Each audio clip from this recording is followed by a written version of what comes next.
talk about journalistic integrity. I thought this was very, very interesting. Jeff Bezos, billionaire of Amazon, he bought the Washington Post, and he, along with the LA Times, refused to endorse Kamala Harris. Well, they had over 200,000 people unsubscribe from their monthly fee.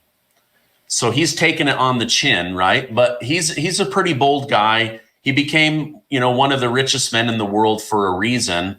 And he has let people know over at the newspaper, not only are we not endorsing Kamala Harris, but we're actually going to hire dozens of conservative writers because we need to bring back journalistic integrity and we need to be a trusted source of truth.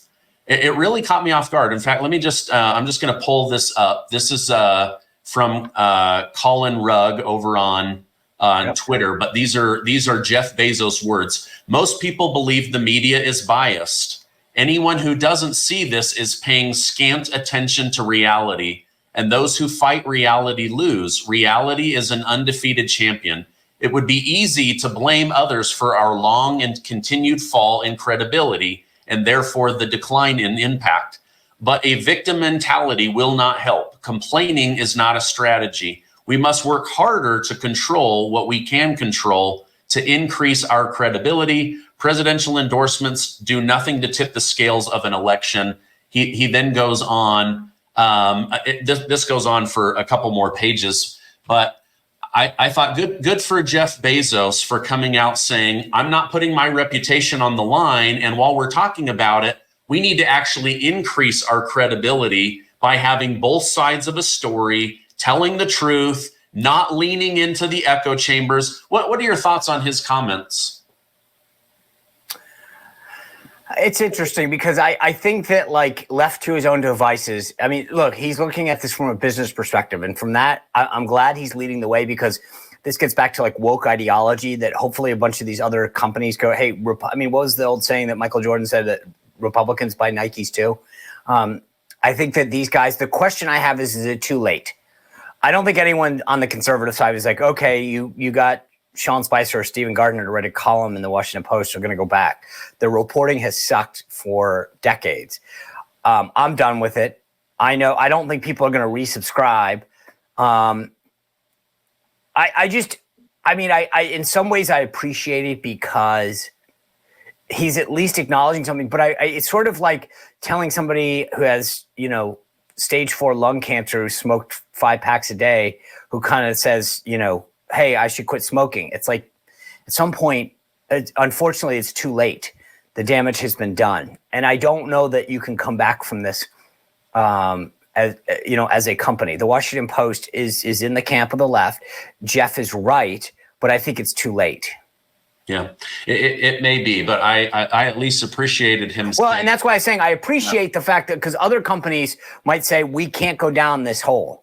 Yeah. Well, and the other reason that I like that, and again, I'm not saying I'm a Jeff Bezos fan, although what he built, you have to sit back and go, wow, he built a business that loves its customers and thinks about them, constantly. But he was one of the first major business leaders in America to tell Biden, don't pass this Inflation Reduction Act. All you're going to do is make inflation go higher. Right. You can't print money and expect it not to affect the economy. He was the first business leader to say that. And I remember thinking, okay, this guy's pretty well known for being a Democrat. He rubs shoulders with these people. But then you find out from President Trump that he's taking private phone calls from Tim Cook at Apple.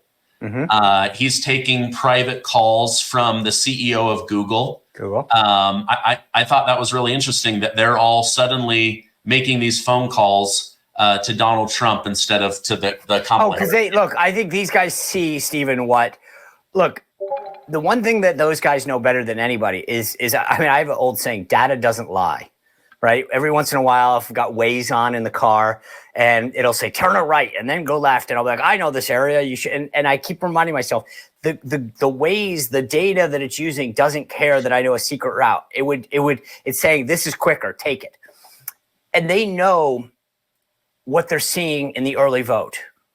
That Donald Trump right now, I think, is ahead in all 7 battleground states. I predict that one of the 4 tier 2 states, Minnesota, New Hampshire, New Mexico, or Virginia, will also flip to Trump. But that's another. But I mean, my point is, these guys see what everyone else is seeing. The data's going, and they're being smart business people. Okay. No, that's interesting. That's a good example. Okay, a couple more questions. I appreciate you coming on, Sean. As you mentioned, the data leads the way. Momentum, if I had to guess, I would say momentum is definitely in Trump's favor. The wind seems to be blowing into his sail. Some of that is the guy hasn't taken a day off in like 60 days. Multiple interviews every day, rallies, go. Kamala Harris has to take off 2 days in order to prepare for a softball interview on NBC. She still ended up looking foolish. What do you think the energy